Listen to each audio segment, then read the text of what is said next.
लड़की है कोई ऑक्सीजन नहीं,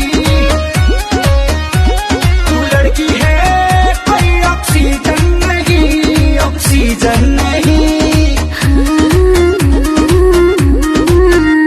मैं पड़ा था तेरे प्यार में, तुझे मान के बेबी अपना, तुझे डेट किया, तेरा वेट किया, देखा तेरा ही सपना, हर पल तेरा मैंने केयर किया, हर बात तेरे से शेयर किया, और तूने बेबी कहीं और फेर किया। जो दिल पे लगा